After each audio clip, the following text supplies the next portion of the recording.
Cristiane, vamos começar. Vamos falar sobre a reforma tributária. A reforma tributária no mercado do gás. Perfeito. Hoje, no mundo de hoje, o empreendedor, o empresário do gás, vive o que falam no manicômio tributário no Brasil, né? Todos os doutrinadores falam isso. E a reforma tributária, ele vem com uma mudança, criando o IBS e o CBS. Vai simplificar mesmo ou complicar a vida da distribuidora e dos consumidores com essa reforma tributária? É sempre muito bom a gente estar podendo falar de um tema tão importante para o Brasil, né? A gente esperou 30 anos para fazer a reforma tributária e finalmente a gente conseguiu, né? Então, como você bem disse, é uma reforma que ela está criando duas categorias de impostos IVA, na verdade. Ia ser um, mas aí, por uma questão política, acabaram sendo dois.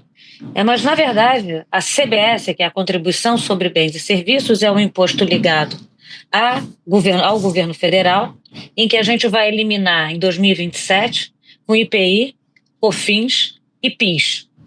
Então, são esses três tributos que a gente vai colocar dentro da Contribuição sobre Bens e Serviços, que é a CBS. No caso dos estados e dos municípios, nós temos 27 entes federativos, né? Quando a gente coloca o Distrito Federal também junto, e a gente tem mais de 5.300 municípios, na verdade são 5.568 municípios, que nós temos a cobrança do ISS, que é o Imposto sobre Serviços, e nós temos a cobrança do ICMS, que é o Imposto sobre Circulação de Mercadorias e Serviços. Esses dois impostos se juntam no que a gente vai chamar de Imposto sobre Bens e Serviços, que é a chamada CBS. Então, haverá simplificação? Que essa é uma boa pergunta. Sim, haverá uma baita de uma simplificação.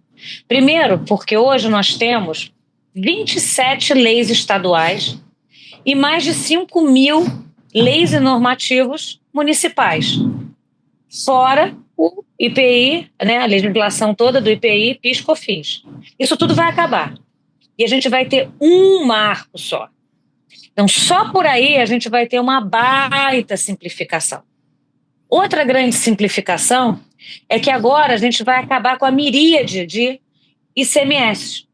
Para você ter uma ideia, se a gente chama sobremesa, por que o McDonald's mudou o nome sobremesa?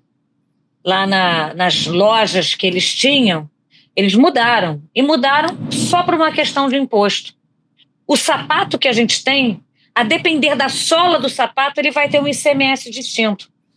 Fora todos os contenciosos do setor privado, que sempre vai aos fiscos para, na verdade, tipo os CARFs estaduais ou federal, para discutir se aquele crédito ele tem direito realmente ou não. Né? Porque o crédito não é financeiro como é agora.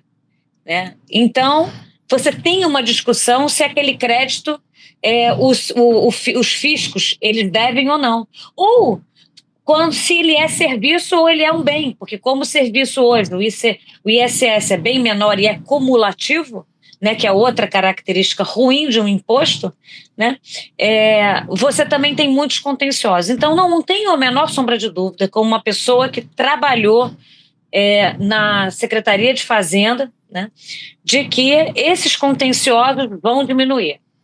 Obviamente, você vai ter uma fase de transição, em que, no ano de 2026, a gente vai ter um teste, né?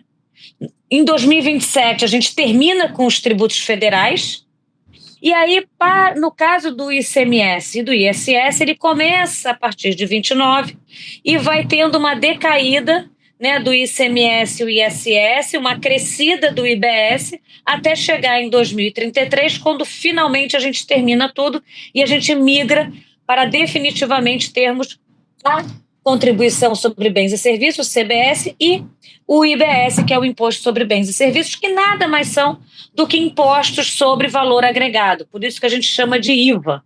né? Se você for juntar os dois numa categoria, é a categoria IVA. Agora, veja bem que coisa maravilhosa.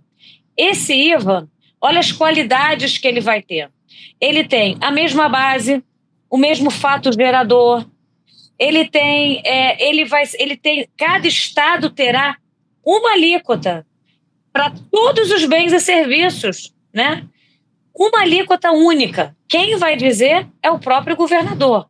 Quem vai dizer a alíquota do IBS dos municípios é o próprio prefeito. E quem vai dizer a alíquota da CBS é a União. Então a gente vai ter, em vez de uma miríade de alíquotas, em que hoje nós temos a modal, a tal modal é aquela alíquota média naquele estado, né? Agora, quando a gente tiver o CBS e a IBS, a gente vai ter uma alíquota para tudo. E mais um ponto, como ele vai ser cobrado no destino, em vez da origem, a gente acaba com a tal da guerra fiscal. E aí você cria uma cidadania fiscal onde cada contribuinte, que somos nós, né? Sim. Você, Toco, né? A Tatiana, que está aí também no programa, ela vai poder comprar uma televisão e ver o quanto que ela está pagando naquele imposto, porque ela vai saber qual é a alíquota que tem no seu estado. Né? Além disso, a gente tem uma cobrança, como a gente diz, que é por fora. É uma alíquota direta. Você tem lá o valor da mercadoria, um determinado percentual sobre ela é o que você vai pagar de imposto. E hoje, ela é o que a gente chama de indireta. Então, a alíquota que dizem que a gente paga, no fundo, ela é maior do que ela realmente é, porque o cálculo dela é feito de uma maneira que o consumidor médio não entende ele, a não ser que você seja um especialista na matéria.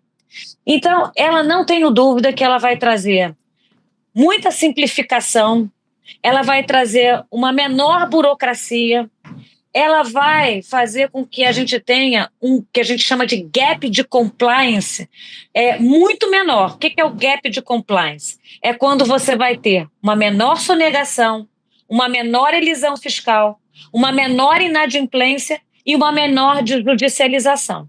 Claro que no período da transição, essa judicialização pode aumentar, até porque é a cultura do Brasil, Sim. judicializar tudo que pode. Então, eu tive uma dúvida aqui, judicializa. Eu tenho um negócio aqui, judicializa. Tudo vai ser judicializado, porque é na cultura brasileira.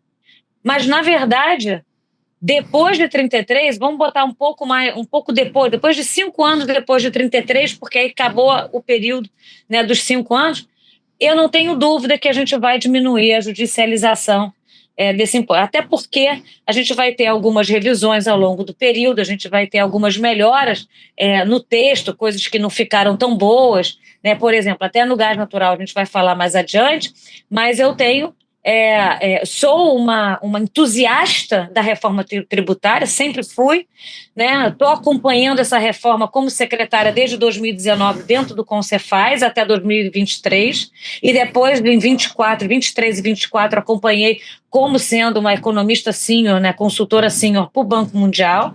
Então, eu vi de perto toda a beleza do IVA, apesar do Congresso ter colocado muitas exceções, ainda assim ela ficou uma reforma muito boa, muito melhor do que a gente tem hoje. Poderíamos ter uma reforma ainda melhor, com um IVA só, com menos exceções, mas não conseguimos, né? Foi o parlamento colocou diversas exceções ali. O imposto seletivo, que eu sou muito contrária, né, na energia, no gás natural, no petróleo, em bens minerais, eu acho isso errado, do ponto de vista técnico, inclusive, mas aconteceu isso dentro do Congresso Nacional, então, e tudo bem, é parte da democracia.